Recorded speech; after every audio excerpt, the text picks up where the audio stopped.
Alright, Airgun Armory here. You're probably wondering, what does he have in this box?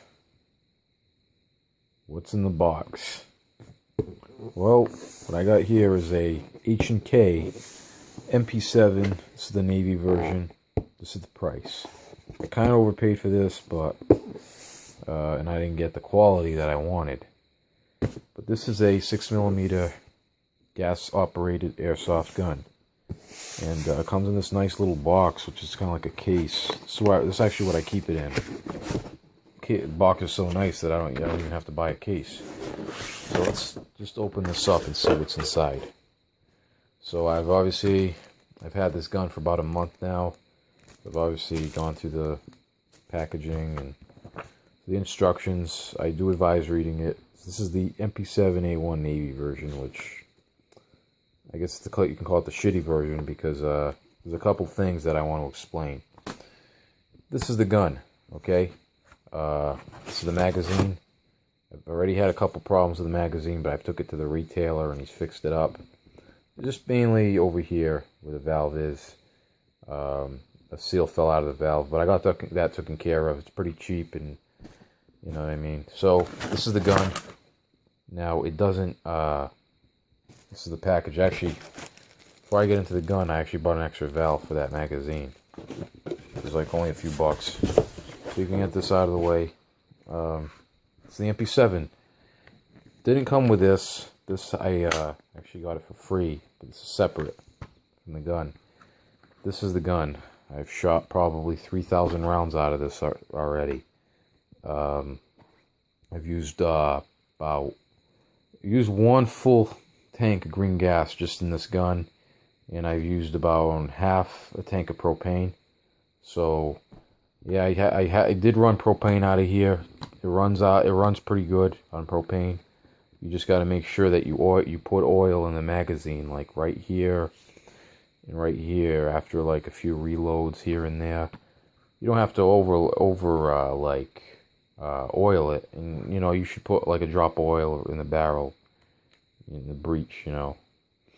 So this is it. This is the gun. I've shot this obviously already.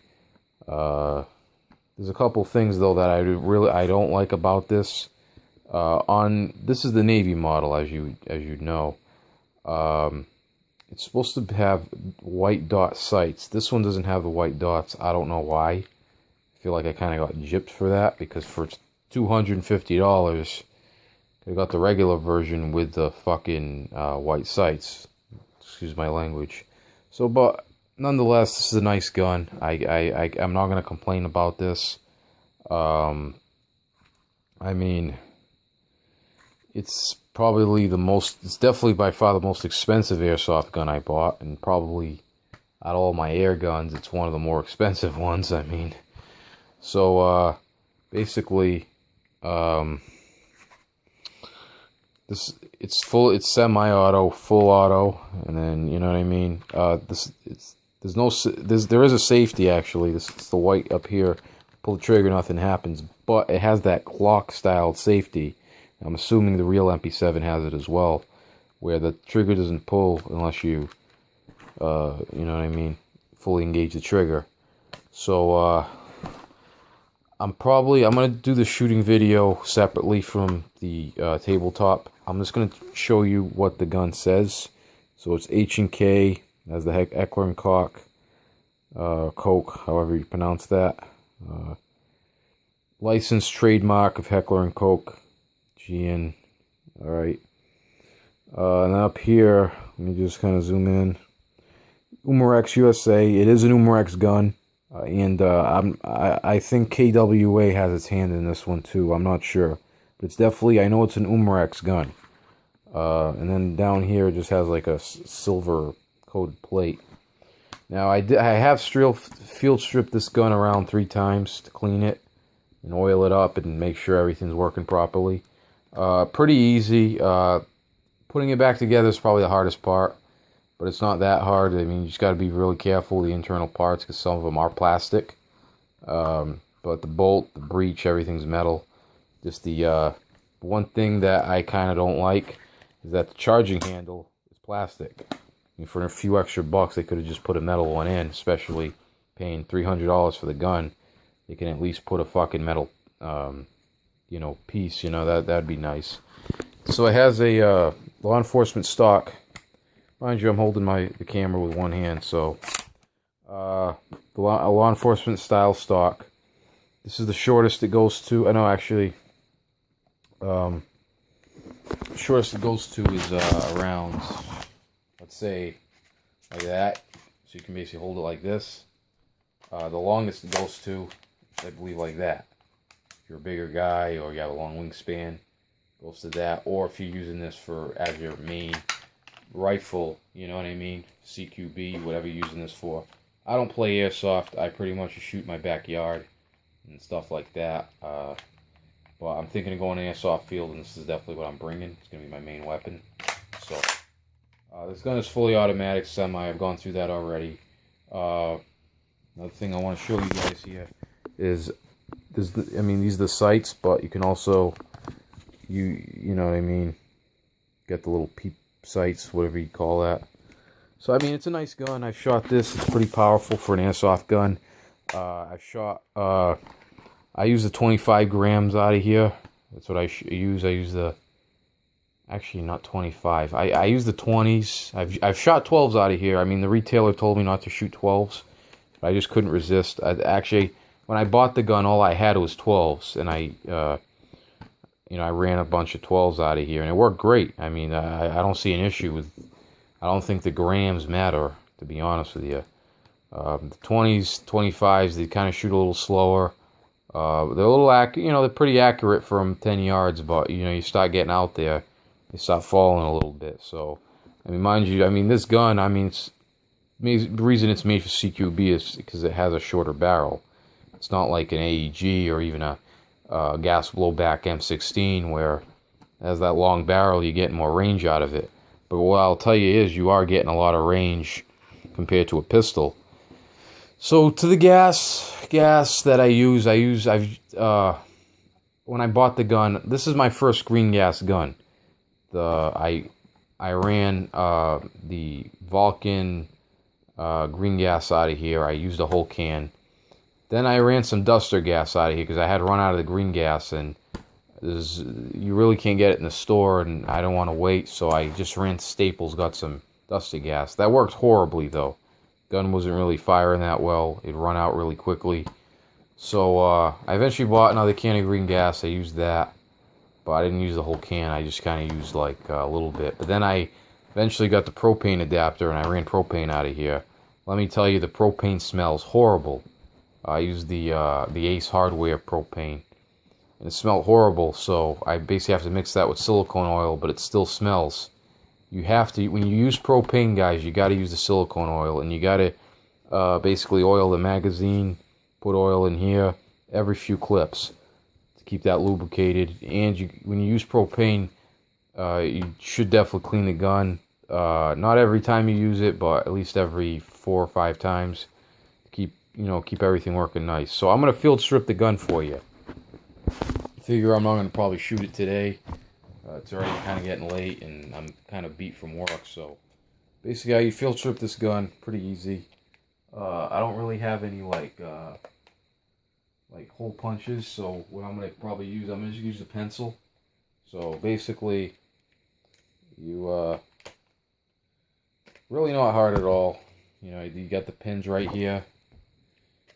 Just remove that. Just make sure, it doesn't really matter if you use the bottom one for the top one. So basically, let's just make sure this is still recording here. Alright, still recording. The whole bolt comes off. This is the bolt. You really don't have to do much from here. You just kind of remove it. Yeah, it falls. So basically, you got the stock. You got the charging handle, which is plastic, so you got to be careful with that. You got the bolt. Okay, bolt's oiled up pretty nice. It already comes pre-oiled, obviously, and then you got the recoil spring. So, and then you got the gun itself. And from here is pretty much just the barrel. You know what I mean? There's really no bolt or working parts in this gun right now. So from here you can work on it, do what you got to do, oil the inside, clean it, you know, clean the sides, whatever you have to do. Clean the bolts, oil the bolt. A couple valves here, actually, you know what I mean? Actually smells horrible because I've run propane out of here, so it's kind of stinking a little bit. It's one thing that sucks. The propane is cheap. Like I think I mentioned, it's cheaper than green gas.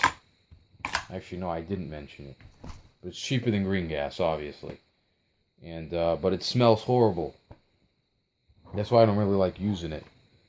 So to put this gun back together, you put the bolt in. I should probably already put the recoil spring in here. I don't take this gun apart that often, so mind you if a little rusty at this. Plus, I just got the gun a month ago, so basically, all right. You gotta put the stock back on. Like I said, I did mention putting this thing back together was trickier than taking it apart. Taking it apart was kind of hard. I mean, kind of easy. You know what I mean? Pretty much just take out the pins, really.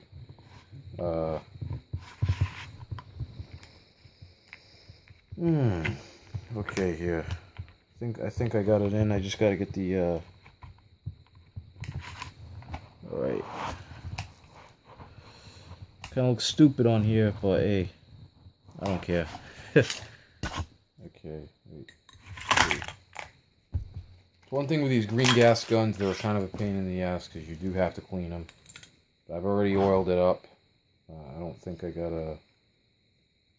I oiled it the last time I used it, so... And there's probably some of you that can do this like nothing. Just take the gun apart, put it back together. Alright, so... Got everything back together. That's what I did wrong. I understand what I did wrong now. Alright, so...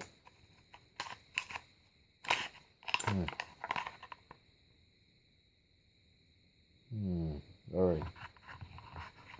You just got to make sure everything lines up, which is kind of a pain in the ass. Alright, here we go. There we go. Slam it back in. You can slam it. You know what I mean? It's not going to break on you. Actually...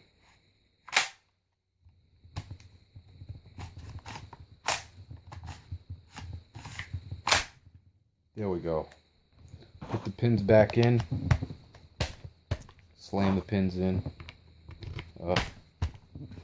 There you go. Your mp7 is back in working order. So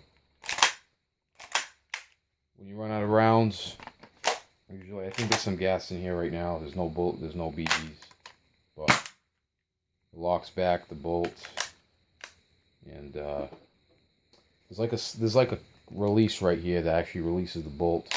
Everything slides forward. If you hold that down, you'll be able to shoot. You'll be able to like dry fire it. You know what I mean? Oh, it smells horrible. Ugh. Propane. Ugh. Smells like the worst. Oh, eggs, rotten eggs you can imagine. But there we go. I'm gonna do a shoot review one of these days. So. That was it. Peace.